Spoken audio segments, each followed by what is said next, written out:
السلام علیکم dear viewers, this is Muhammad Shoaib and welcome to my channel news academy. تو آج کی اس ویڈیو میں ہم بات کریں گے سورۃ الکوثر کی۔ جس طرح سورۃ الاخلاص کے اندر ہم نے اللہ تعالیٰ کی ذات و صفات اور اللہ تعالیٰ کی وحدانیت کے اوپر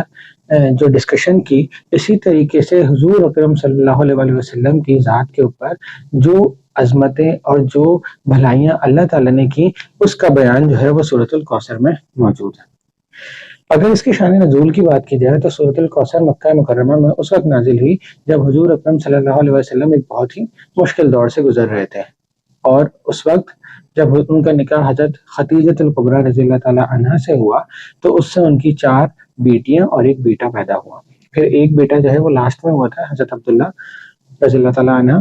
لیکن اس سے پہلے جو ہے ان کے ایک بیٹا ہوا جن کا نام محمد قاسم تھا، ٹھیک ہے۔ اس کے بعد جو ہے ان کی 4 بیٹیاں ہوئیں، Bibi Fatima, Bibi Zainab, Bibi Umm Kulsum اور بی بی رقیہ۔ تو 4 بیٹیاں ہوئیں اور ایک بیٹا ہوا، لیکن اللہ تعالیٰ کے حکم سے جو حضرت قاسم تھے، اللہ تعالیٰ نے ان کو اپنے پاس جلدی بلا لیا، اور وہ چھوٹی سی عمر میں 2 یا 3 سال کی عمر میں جو ہے وہ وفات کر گئے تھے۔ تو جب ان کا انتقال ہوا تو جو کفار مکہ تھے وہ اس بات پر خوشیاں منانے لگے، اور ان میں سے ایک جو سردار تھا ان کا، اس کا مجھے نام یاد نہیں ہے، اس نے جو ہے وہ یہ الفاظ بھی کہے کہ اب تو جو ہے وہ حضور اکرم کی جو ہے وہ کوئی بھی اولاد جو ہے نہیں ہے جو کہ ان کا خاندان جو ہے وہ چلائے، کیونکہ اب ان کے پاس ساری بیٹیاں ہیں۔ کیونکہ جب زمانہ جاہلیت کے اندر اہل عرب میں جو ہے وہ لڑکیوں کو جو ہے وہ بہت برا سمجھا جاتا تھا اور انہیں جو ہے وہ زندہ دفن کر دیا جاتا تھا۔ تو یہ کانسیپٹ ان کے دماغ میں بٹھا، وہ کہتے تھے کہ اب تو ان کی 4 بیٹیاں ہیں، ٹھیک ہے، ان کا ایک بیٹا جو ہے وہ تو وفات کر گئے ہیں، تو اب ان کا نام لینے والا جو ہے وہ کوئی بھی نہیں رہا ہے، نہ ہی جو ان کی تحریک کو آگے چلائے گا، جو ہی ماشاء اللہ ان کے دین کو جو ہے وہ آگے چلائے گا۔ تو اس پر جو ہے وہ حضور اکرم صلی اللہ علیہ وسلم کو اللہ تعالیٰ نے وحی کے ذریعے یہ سورۃ الکوثر عطا کی، کہ اسی دوران جب یہ تذکرہ ہو رہا تھا اہل عرب میں، تو مکہ مکرمہ میں، تو حضور اکرم صلی اللہ علیہ وسلم جو ہے وہ صحابہ کرام کے ساتھ تشریف فرماتے، تو اچانک سے جو ہے وہ جب وحی نازل ہوتی تھی تو حضور صلی اللہ علیہ وسلم کا جو رنگ تھا، چہرے کا جو فیس ایکسپریشن ہوتے تھے، وہ بہت عجیب سے مطلب ہو جاتے تھے جن کو ہم بیان نہیں کر سکتے۔ تو وہ حضور اکرم صلی اللہ علیہ وسلم جو ہے وہ صحابہ کرام کے ساتھ تشریف فرماتے تو ان پر جو ہے وہ وحی نازل ہوئی۔ تو جب وہ وحی کی کیفیت سے جب باہر آئے تو وہ مسکرانے لگے۔ تو جب مسکرانے لگے تو صحابہ نے پوچھا کہ حضور صلی اللہ علیہ وسلم کیا بات ہے، آپ کیوں مسکرا رہے ہیں؟ تو حضور صلی اللہ علیہ وسلم نے فرمایا کہ اللہ تعالیٰ نے مجھ پر ابھی کچھ آیت نازل فرمائی ہے، اور پھر وہ انہوں نے آیت پڑھ کے سنائی کہ بسم اللہ الرحمن الرحیم، انا اعطیناک الکوثر فصل لربک وانحر ان شانئک هو الابتر، کہ اے نبی کہہ دیجئے کہ ہم نے آپ کو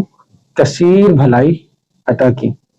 تو تم اپنے رب کے لیے نماز پڑھو اور قربانی کرو، بے شک جو تمہارا دشمن ہے وہی ہر خیر سے محروم ہے۔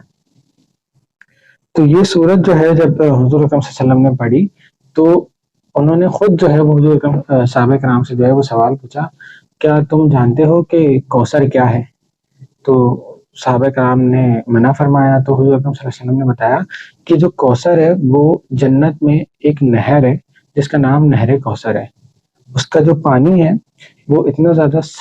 صاف شفاف ہے، شہد سے زیادہ میٹھا اور دودھ سے زیادہ سفید ہے، کہ حدیث میں آتا ہے کہ اگر کوئی بھی شخص اس کو ایک بار پی لے گا تو وہ کبھی بھی جو ہے وہ پیاسا نہیں رہے گا۔ تو اللہ تعالیٰ نے مجھے وہ کوثر کی خوبیاں عطا کی کہ جب میدان حشر میں جب تمام لوگ جو ہے وہ نفسا نفسی کی حالت میں ہوں گے اور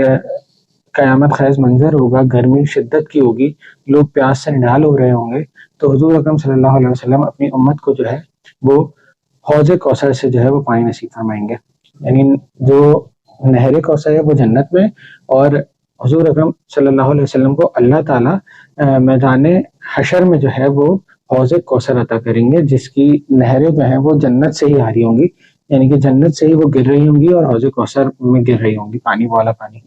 تو اللہ تعالیٰ جو ہے وہ ان کو عطا فرمائیں گے، اور حضور اکرم صلی اللہ علیہ وسلم اپنی امت کو وہ اپنے ہاتھ سے پلائیں گے۔ حدیث میں آتا ہے کہ وہ اس نہر کوثر میں جو جنت کے اندر موجود ہے، اس میں جتنے کائنات میں ستارے ہیں نا، اتنے زیادہ پیالے رکھے ہوئے کہ وہاں سے لوگ جو ہے وہ اس سے شفا یاب ہوں گے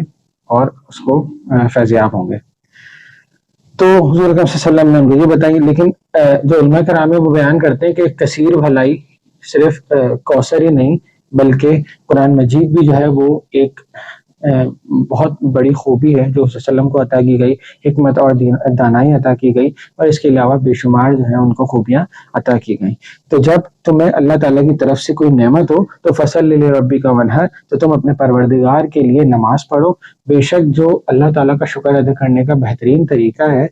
وہ سجدہ ہوتا ہے۔ تو جب آپ کو کوئی نعمت ملتی ہے تو آپ زبان سے تو اقرار کریں، لیکن ساتھ ساتھ جو ہے وہ عمل سے بھی جو ہے وہ ہمیں شکر ادا کرنا چاہیے، اور عمل سے شکر ادا کرنے کا بہترین طریقہ جو ہے وہ نفل ہوتے ہیں شکرانے کے۔ تو جب بھی آپ کو کوئی نعمت عطا ہو تو آپ جو ہے وہ زبان کے ساتھ ساتھ اقرار کے ساتھ ساتھ جو ہے وہ نفل بھی ادا کرے اور پھر قربانی بھی کرو۔ تو جو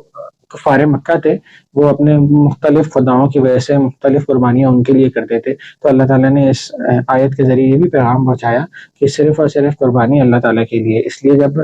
ہم قربانی کرتے ہیں تو ہم دعا پڑھتے ہیں کہ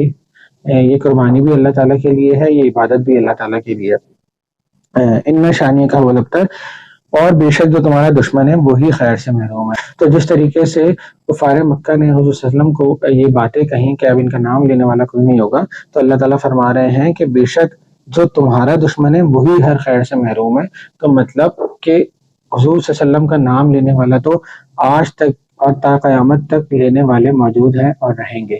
کیونکہ دیکھیں حضور صلی اللہ علیہ وسلم کا اگر ہم نسب بھی دیکھیں تو ان کی اولادیں جو ہیں وہ ان کی بیٹیوں سے ان کا خاندان چلا، اور آج امام حسین رضی اللہ عنہ کو ہر مسلمان جو ہے وہ عزت و احترام سے جو ہے وہ جانتے ہیں۔ تو ایک تو یہ مذہبی نسبی جو ہے ان کا سلسلہ چلا، اس کے علاوہ جو روحانی ہے ان کی تمام امت مسلمہ کہ آج پوری دنیا کے اندر کوئی بھی ایسا وقت نہیں ہوتا کہ اشہد ان محمد عبدہ و رسولہ کی صدائیں جو ہے وہ فضا میں نہیں گونجتی۔ تو صرف اور صرف وہی کفار مکہ تھے جن کا نام لینے والا آج کوئی بھی نہیں ہے، ایون کہ آج ہمیں ان کا نام بھی یاد نہیں ہے کہ وہ کون تھے جنہوں نے اس طریقے کی باتیں کہی تھی، لیکن حضور صلی اللہ علیہ وسلم کا نام جو ہے وہ تا قیامت جو ہے وہ جاری و ساری رہے گا۔ اس دعا کے ساتھ کہ اللہ تعالیٰ ہمیں حضور اکرم صلی اللہ علیہ وسلم کی ہوئی باتوں پر عمل کرنے کی توفیق عطا فرمائے۔ انشاءاللہ نیکسٹ ویڈیو میں آپ سے پھر ملاقات ہوگی، تب تک اپنا بہت سارا خیال رکھیے گا۔ اللہ حافظ۔